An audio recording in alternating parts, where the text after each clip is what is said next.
मित्रांनो, आपण उतार्यावरचे प्रश्न, त्याचे पर्याय, उतार्याचं वाचन कसं करायचं, उतार्याचं एक चित्र कसं आपल्या डोळ्यापुढे तयार करायचं, म्हणजे मग मूळ उतारा बाजूला राहिला तरी त्या चित्रावरून आपल्याला संपूर्ण कल्पना येऊ शकते, हे बघितलं. आता आपण कविता आणि तिच्यावरचे प्रश्न हे पाहणार आहोत. ही कविता देखील तुमच्या पुस्तकातलीच आहे. अतिशय सुंदर कविता आहे, तुम्ही ती वाचली असेल. कवितेचं वाचन कसं करायचं त्याचंही एक तंत्र असतं. ती समजून घेत घेत कशी वाचायची, तिच्या शब्दांचा उच्चार कसा करायचा, हेही महत्त्वाचं असतं. कारण आकलन करता करता आपण या सगळ्या तंत्राच्या साहाय्याने अधिक चांगलं आकलन करून घेऊ शकतो. असा रंगारी श्रावण रंग उधळीत येतो, सृष्टीचा गा चित्रकार हिरवा देखावा रेखितो. असा रंगारी श्रावण रंग उधळीत येतो, सृष्टीचा गा चित्रकार हिरवा देखावा रेखितो.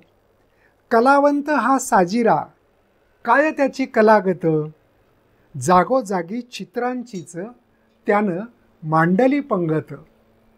त्यांनी चित्रांची पंगत मांडली, अनेक चित्र एकापुढे एक ठेवली आहेत. नाचे दरी डोंगरात, झिम्मा खेळतो नदीशी, रिमझिम पहाडीचं गाणं बोलतो झाडांशी. वेण्या गुंफितो वेलींच्या, वेली लाजल्या लाजल्या, पाना फुलांचे पातळ थेंबा थेंबांनी सजल्या. झुले पोरींना झुलाया, असे टांगतो झाडाला, देतो झुलता झुलता लय पोरींच्या गाण्याला. पोरांमध्ये खेळायला होतो श्रावण खेळगा, खेळणाऱ्यापैकी एक होतो. दहीहंडीच्या संगती चिंब गोपाळ अवघा. दहीहंडीचा खेळ डोळ्यापुढे आणा, सगळे बालगोपाळ चिंब झालेले असतात, त्यातला एक श्रावण होऊन जातो. दहीहंडीच्या संगती चिंब गोपाळ अवघा. पावसाचं घर कसं लख्ख उन्हात बांधतो. पावसाचं घर श्रावण उन्हातच बांधतो. श्रावणामध्ये पाऊस उन्हात पडतो, आपण इंद्रधनुष्य बघतो, त्याचं वर्णन केले. पावसाचं घर कसं लख्ख उन्हात बांधतो, खोडी काढून खट्याळ झाडा आडतो लपतो. आपण आपल्या मित्रांची खोडी काढतो आणि चटकन कुठेतरी लपून बसतो. तसं श्रावणाला म्हटलंय त्यांनी की तो खोडी काढतो खट्याळ आणि झाडाच्या आड लपून बसतो, कळतच नाही कुठे गेला तो. इंद्रधनुष्याचा बांध असा नभाला घालवतो. कल्पना काय केली, इंद्रधनुष्य हा एक बांध आहे, कोणाला घातलेला, नभाला म्हणजे आकाशाला, आभाळाला. इंद्रधनुष्याचा बांध असा नभाला घालतो, रंगीबेरंगी फुलांची नक्षी रानात गोंदतो. रंगीबेरंगी फुलं ही श्रावणाने काढलेली नक्षी आहे. कुठे, रानोमाळ, रानावनात, सगळीकडे रंगीबेरंगी फुलांची नक्षी रानात गोंदतो. असा रंगारी श्रावण रंग उधळीत येतो, हिरव्या सृष्टीच्या मळ्यात खोपा करून राहतो. म्हणजे घर करतो, खोपा करतो म्हणजे घर करतो. आणि तो 4 महिने ज्यावेळी येतो त्यावेळी तो सृष्टीच्या आसपासच घर करून राहतो. मध्यवर्ती कल्पना काय आहे, श्रावण महिना, त्यात येणारा पाऊस, त्या पावसामुळे बदलणारं सृष्टीचं निसर्गाचं रूप, ठिकठिकाणी फुलं फुललेली आहेत, आकाशात इंद्रधनुष्य आहे. ही फुलं म्हणजे काय आहे, तर त्यांनी जसं काही जमिनीवरती सगळीकडे गोंधळ करून चित्र काढलेली आहेत. आणखीन तो काय म्हणतो, तो चित्रकार आहे. साजिरी त्याची कलागत, कलागत म्हणजे त्याच्यामध्ये जे कलाकाराचे गुण आहेत ते. जसं त्यांनी चित्रांचीच पंगत मांडली आहे, अशा कल्पना किती सुंदर केल्यात.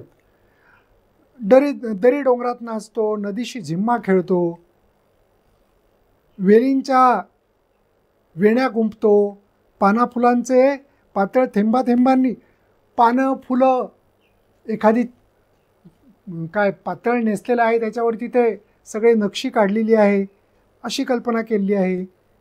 मुलांमध्ये त्यांच्या खेळ्यापैकी एक होतो, दहीहंडीमध्ये गोपाळातला एक होतो, पावसाचं घर उन्हात बांधतो, खोडी काढतो आणि झाडात लपून बसतो आणि मग फुलांची नक्षी रानोमाळ गोंदत बसतो. असा रंगारी श्रावण रंग उधळीत येतो, हिरव्या सृष्टीच्या मळ्यात खोपा करून राहतो. म्हणजे अतिशय सुंदर कविता आहे, तुमच्या पुस्तकातलीच आहे. पान नंबर 24वरती ही कविता तुम्हाला आहे. ह्याच्यात सारखा भर असा दिला आहे की तो रंगारी आहे, तो चित्र काढतो, तो नक्षी काढतो, तो नाचतो, तो खेळतो, दहीहंडीत एकत्रित होतो, मुलांच्या खेळण्यात खेळगडी होतो. तर तो रंगारी कसा आहे, तो चित्र काढतो. तर श्रावणाला रंगारी असं का म्हटलंय, का श्रावण रंगारी आहे असं कवीला वाटतं. तो हिरवा देखावा रेखतो म्हणून हा हिरवा जो शब्द आहे तो एरवी आपण वेगळा लिहितो. एरवी आपण ही र आणि वा असा लिहितो, परंतु इथे हिरवा, खरं याचा उच्चार हिरवाच होतो. लिहिताना कवितेमध्ये एक ताल असतो, कवितेमध्ये एक नाद असतो, त्यासाठी असे काही बदल कवितेमध्ये केलेले असतात, त्यामुळे तिथे हिरवा असं लिहिलंय. श्रावणाला रंगारी असे का म्हटलंय असा पहिला प्रश्न आहे. पर्याय काय काय दिलेत. पहिला पर्याय आहे तो हिरवा देखावा रेखतो म्हणून, दुसरं तो रंग उधळत येतो म्हणून, तिसरं तो चित्रकार आहे म्हणून, आणि चौथा पर्याय तो कलावंत आहे म्हणून.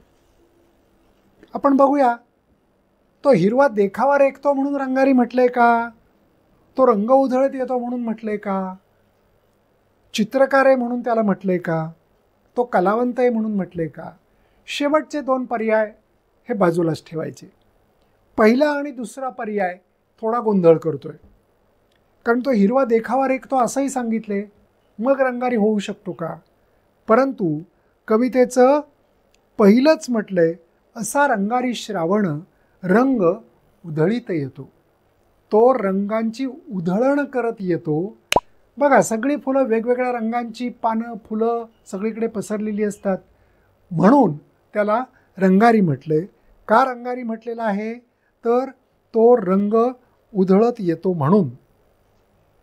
पहिल्या प्रश्नाचा पर्याय आहे तो रंग उधळीत येतो म्हणून. श्रावण कोणाशी झिम्मा खेळतो, दरीशी, डोंगराशी, नदीशी, झाडांशी. पर्याय काय काय आहेत. 1 दरीशी, 2 डोंगराशी, 3 नदीशी आणि 4 झाडांशी. तर तिसरा पर्याय सांगितले, झिम्मा खेळतो नदीशी. श्रावण नदीशी झिम्मा खेळतो म्हणजे काय. झिम्मा खेळताना काय करतो आपण, एकमेकांना टाळ्या देतो आणि गोल फेर धरून नाचतो. श्रावण काय करतो, आकाशातून श्रावणाचे सरी कोसळतात जमिनीवरती, जमिनीची टाळी, जमिनीचे हात वरती आहेत, श्रावणाचे हात खाली आहेत, तो नदीशी अशा प्रकारे झिम्मा खेळतो आहे अशी कल्पना कवीने केलेली आहे. पर्याय आहे 3 नदीशी. श्रावण कोणाशी झिम्मा खेळतो, श्रावण नदीशी झिम्मा खेळतो. श्रावण पावसाचं घर कुठे बांधतो. 1 पर्याय 1 आभाळात, पर्याय 2 निसर्गात, पर्याय 3 उन्हात आणि पर्याय 4 पावसात. कुठे बांधतो, उन्हात बांधतो.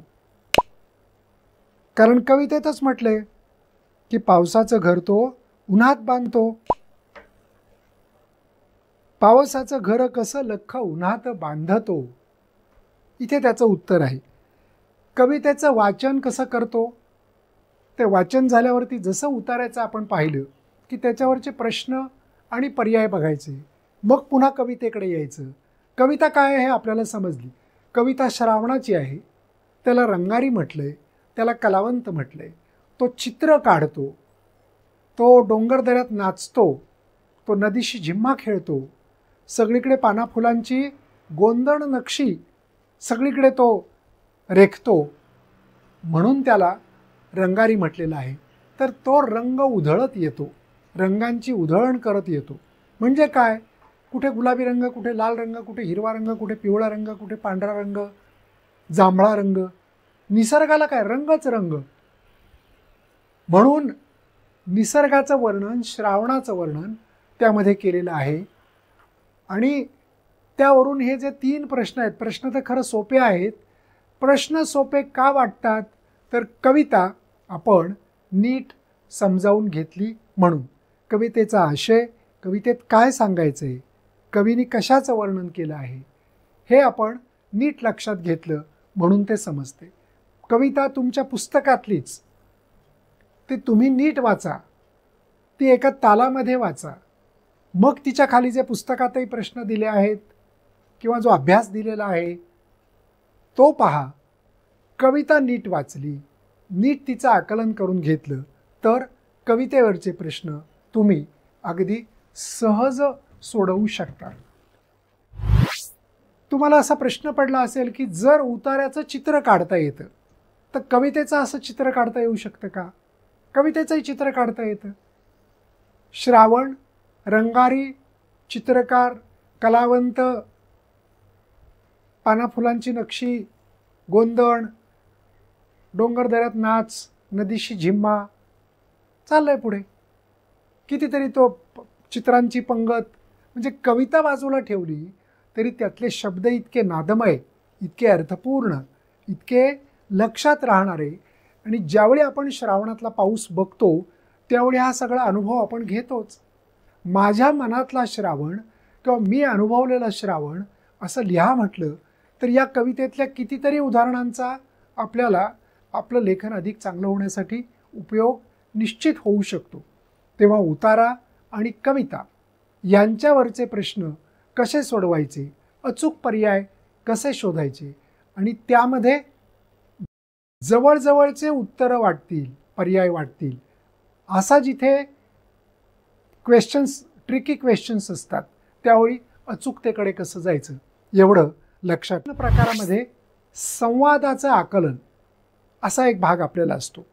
आता आपण इथे दिलेला एक संवाद आपण वाचू आणि त्याच्यावरून त्या संवादामध्ये काय विचारलेलं आहे ह्याची उत्तरं आपण बघूया.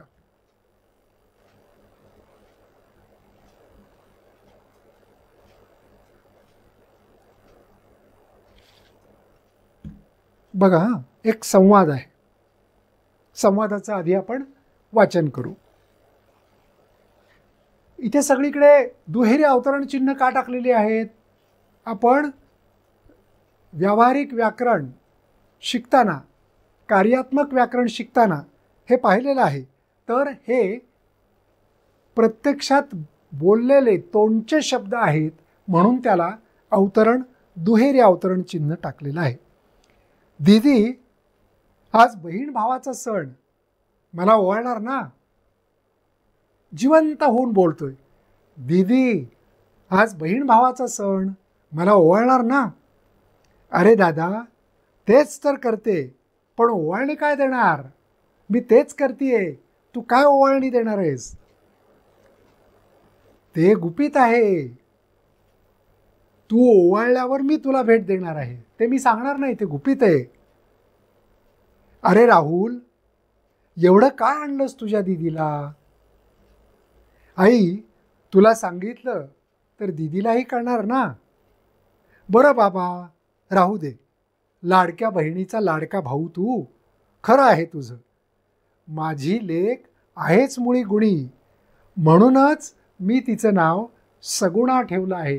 गुणी, सगुणी. अरे दादा, मला 10 वाजायच्या आधी खरेदीला जायचं आहे, सोडशील ना? अगं, आज तू म्हणशील ते, मी तू म्हणशील ते सगळं ऐकीन. आजच नाही, नेहमीच असं असायला हवं, आई म्हणाली. संवाद कोणामधला आहे? बहीण भावांमधला आहे आणि मध्ये मध्ये आई डोकावते आहे त्यात. दीदी, आज बहीण भावाचा सण, मला ओवाळ ना. अरे दादा, तेच तर करते, पण ओवाळणी काय देणार, उत्सुकतेने विचारते. ते गुपित आहे, तू ओवाळल्यावरच मी तुला भेट देणार आहे. अरे राहुल, एवढं काय आणलंस तुझ्या दीदीला असं गुपित ठेवायला, हे कोण विचारते, हे आई विचारते. हा संदर्भ पुढे आहे. आई, तुला सांगितलं तर दीदीला कळणार ना. या पुढच्या संवादातल्या आईवरून आपल्याला कळतं की हे आई विचारते. बरं बाबा, राहू दे, लाडक्या बहिणीचा लाडका भाऊ तू, खरं आहे तुझं. माझी लेक आहेच मुळी गुणाची, म्हणूनच मी तिचं नाव सगुणा ठेवलं आहे. अरे दादा, मला 10 वाजायच्या आधी खरेदी करायला जायचं आहे, सोडशील ना. अगं, आज तू म्हणशील ते मी करीन. आजच नाही, नेहमीच असं असायला हवं, आई म्हणाली. प्रश्न काय आहेत? सर्वसाधारणपणे संवादावरती प्रश्न विचारले जातात. त्यात असं विचारलं जातं की हा संवाद किती व्यक्तींमध्ये कोणाकोणात झालेला आहे. या संवादात प्रत्यक्षात किती जणांनी भाग घेतला आहे. आपण संवाद नीट वाचला, संवादाचा आशय समजावून घेतला, त्यावरून असं लक्षात येतंय मुलगा आहे, दीदी म्हणजे त्याची ताई आहे आणि आई आहे. मग किती व्यक्ती झाल्या? 3. पर्याय काय विचारलंय, काय किती जणांनी भाग घेतला आहे. इथे जर समजा एखाद्या पर्यायात असं दिलं की मुलगा किंवा भाऊ, बहीण, आई, मुलगा, दीदी, आई, आपल्याला असं संख्या विचारलेली आहे, किती जणांनी भाग घेतला आहे. पर्याय काय काय आहेत?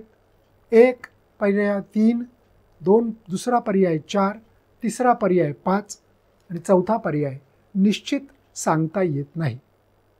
तर पहिला पर्याय 3 हे याचं उत्तर अचूक आहे. या संवादातून कोणता सण समजतो? 1 गुढीपाडवा, 2 विजयादशमी, पर्याय 3 वाढदिवस आणि पर्याय 4 भाऊबीज. डोळे झाकून तुम्ही 4 पर्याय निवडाल. ओवाळणी, भेट, बहिणीला खरेदीला जायचे, तू आज म्हणशील ते मी तुझं ऐकीन. मग आई पुन्हा सांगते, केवळ आजच्या दिवसापुरतंच नाही. हा टिपिकल आई, आपल्या सगळ्यांची आई आपल्याला नेहमी हेच सांगते की आजच्या दिवसापुरतंच नाही, भाऊबीज आहे म्हणून, तर हे नेहमीच असं असायला पाहिजे. या संवादाची वेळ कोणती असावी? आता इथे तर वेळ निश्चित दिलेली नाही, पण वेळ साधारण कोणती असेल तो संदर्भ दिलेला आहे. काय दिलेला आहे संदर्भ? तर संदर्भ असा दिला आहे, अरे दादा, मला 10 वाजायच्या आधी खरेदीला जायचंय, सोडशील ना. म्हणजे काय? वेळ कोणती असावी? पर्याय 1 सकाळ, पर्याय 2 दुपार, पर्याय 3 सायंकाळ आणि पर्याय 4 रात्र. 10च्या पूर्वी खरेदीला जायचे म्हणजे 10च्या आत ओवाळणी वगैरे उरकून मला रिकामं कर. याचा अर्थ पर्याय 1 सकाळ हे त्याचं उत्तर बरोबर आहे. ही संवादामध्ये जी वेळ दिसते आहे ती सकाळची वेळ आहे असा त्याचा अर्थ आहे. उतारा, कविता किंवा संवाद याच्यावरचे प्रश्न सोडवताना त्या उतार्याचं, कवितेचं, संवादाचं आशय त्यातला आपण किती जाणून घेतलेला आहे, त्याचं मर्म आपल्या काय लक्षात आलं आहे, आपल्याला प्रश्न कोणत्या प्रकारचे विचारलेले आहेत, प्रश्नामध्ये नेमकं काय विचारलं आहे. म्हणजे आपण आत्ता बघितलं संख्या संवादात किती व्यक्तींची सहभागी झालेल्यांची, तर संख्या लिहायला पाहिजे. कोण कोण सहभागी झालं आहे? तर मुलगा किंवा भाऊ, बहीण आणि आई. अचूक पर्याय, नेमके उत्तर स्पष्ट करणारे पर्याय असं आपल्याला पाहायला पाहिजे. तेव्हा जे पर्याय गोंधळात टाकणारे, जवळजवळचे हा किंवा तो असा संभ्रम निर्माण करणारे असतील. त्यावेळी पुन्हा एकदा उतारा, कविता किंवा संवाद यातले संदर्भ लक्षात घ्यायचे आणि पाहायचं. अशा पद्धतीने परीक्षेतला मराठीच्या पेपरमधला पहिलाच प्रश्न तुम्ही अगदी कमी वेळात सोडवू शकता. नंतर व्याकरण हा जो अधिक भाग आहे परीक्षेतला अधिक गुणांचा, त्याला तुम्ही अधिक वेळ निश्चित देऊ शकता. कविता पाठ्यपुस्तकातली असो, उतारा मराठी विषय किंवा अन्य विषयातला असो, त्याचं वाचन कसं करायचं, त्या वाचनाचं आकलन कसं करायचं, त्यासाठी चित्र कसं तयार करायचं, त्याच्यामध्ये जे सांगितलं आहे त्याचा एक आलेख कसा करायचा. कारण चित्र आपल्याला चटकन समजतं, लक्षात राहतं.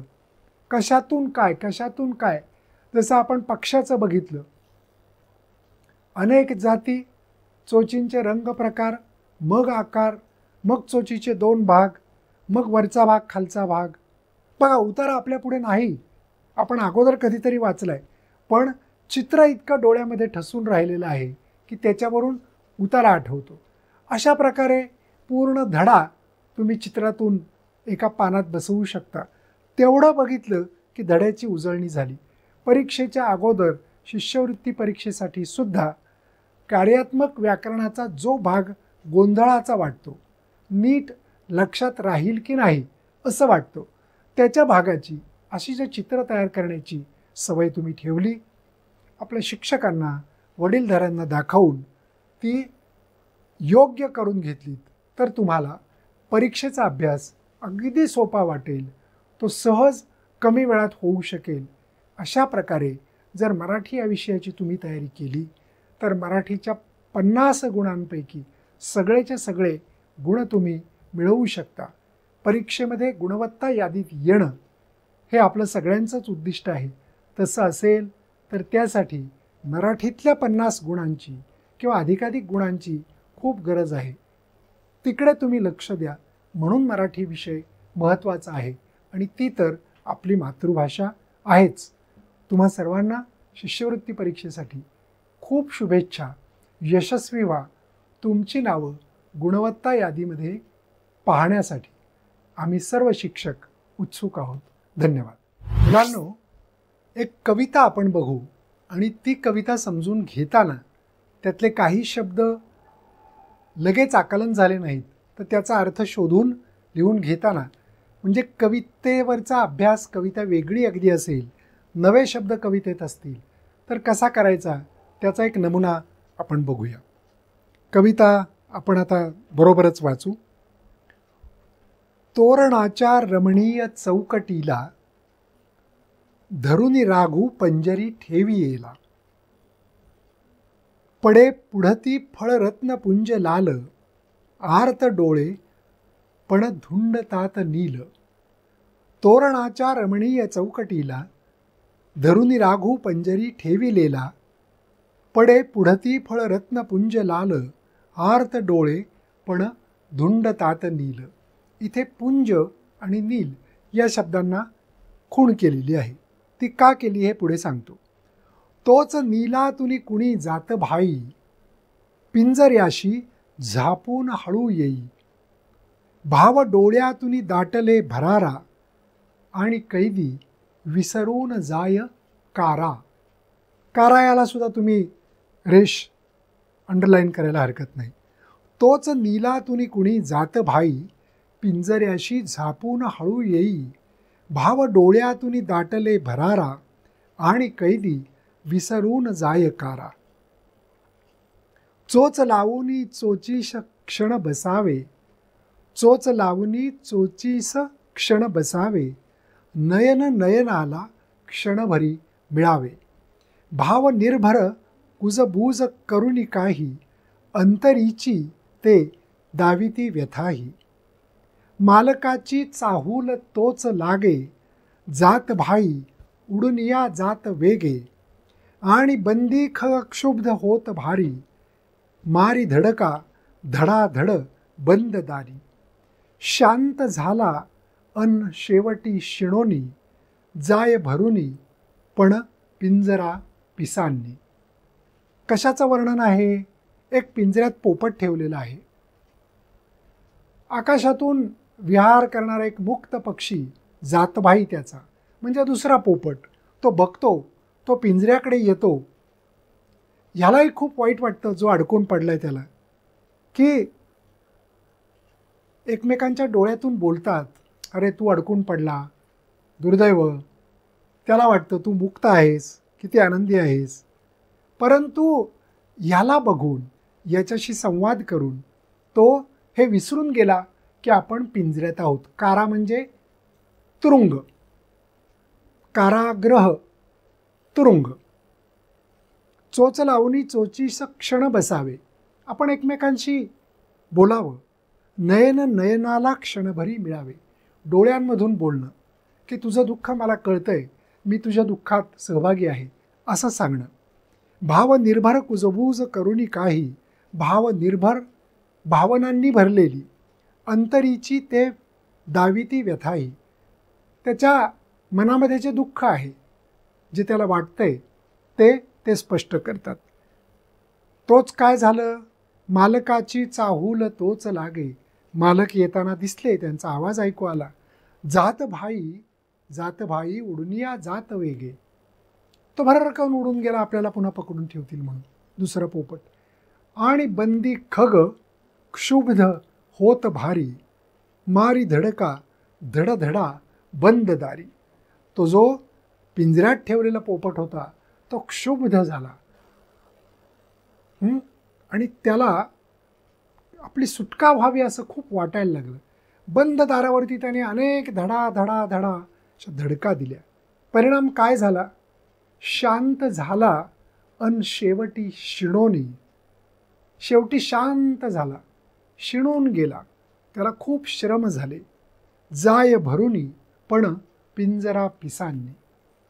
पुन्हा पुन्हा पुन्हा धडका दिल्या, त्वेषाने क्षुब्ध होऊन धडका दिल्या. त्यामुळे त्याची पिसं गळून खाली पडली आणि पिंजरा पिसांनी भरून गेला. इथे पंजर असा शब्द आहे बघा. पंजरी, तोरणाच्या रमणीय चौकटीला धरुनी राघू पंजरी ठेवलीला. पंजरी पिंजऱ्यात, त्याचा अर्थ मी खाली लिहिलेला आहे. पुंज म्हणजे ढीग, फळांचे ढीग लावलेत त्याच्या पुढे, पण ते गोड लागत नाही आहेत. नील याचा अर्थ आकाश. नील याचा अर्थ आकाश. पक्ष. प्रश्न बघू. कैदी कोणाला म्हटलं आहे? पर्याय दिलेत. 1 दरोडेखोराला, 2 कोंबड्याला, 3 पोपटाला आणि 4 हृदयाला. तर राघू म्हणजे पोपट. समानार्थी शब्द. पोपटाला राघू असं मिठू मिठू राघू. तर पर्याय 3 कैदी कोण आहे? पोपट आहे आणि पिंजऱ्यात पोपट ठेवला जातो, त्यामुळे पोपटाला हा पर्याय बरोबर आहे. कैदी तुरुंगाला का विसरला? जो कारा शब्द आहे तो विसरून गेला. तो तुरुंगाला का विसरला? 1 फळं खायला न मिळाल्यामुळे, 2 आप्तजन भेटल्यामुळे, 3 मालकाची चाहूल लागल्यामुळे आणि 4 स्वातंत्र्य मिळाल्यामुळे. आप्तजन, जातभाई. दुसरा एक पोपट आकाशातून उडता उडता जवळ आला आणि गप्पा मारल्या आणि त्याच्याशी संवाद करताना, संवाद कसा? भावनिर्भर, भावनांनी भरलेला असा संवाद करताना तो कारा म्हणजे तुरुंग विसरून गेला. तर आप्तजन भेटल्यामुळे हा दुसऱ्या क्रमांकाचा पर्याय जो आहे तो बरोबर आहे. पुढील पैकी तिसरा प्रश्न. कोणत्या शब्दाचा समानार्थी शब्द कवितेत आला नाही? 1 अक्ष, 2 पक्षी, 3 कलह, 4 पर असे शब्द दिलेत. आता समानार्थी शब्द आपल्याला माहिती हवेत. अक्ष डोळा किंवा नयन, तर नयन हा शब्द कवितेत आलेला आहे. पक्षी म्हणजे खग, तो खग शब्द आलेला आहे. कलह म्हणजे भांडण किंवा तंटा आणि पर म्हणजे पिसं, तर पिंजरा पिसांनी भरून गेला तोही शब्द आलेला आहे. कलह शब्द दिलेला आहे. आता इथे असं आपल्याला वाटतं, जो क्षुब्ध होऊन तो बंद दारावरती धडका मारल्या आणि पिंजरा सगळा पिसांनी भरून गेला, असं जे आहे त्यातला क्षुब्ध शब्द असा वाटू शकतो. परंतु इथे कलह असा शब्द दिलाय. कलह म्हणजे भांडण किंवा तंटा.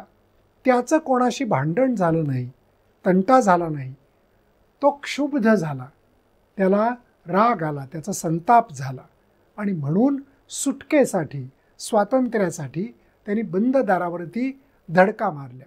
त्यामुळे समानार्थी नसलेला कोणत्या शब्दाचा समानार्थी शब्द कवितेत आला नाही, तर पर्याय 3 कलह असं त्याचं उत्तर आहे. ही कविता आपण समजून घेतली, प्रश्नही पाहिले.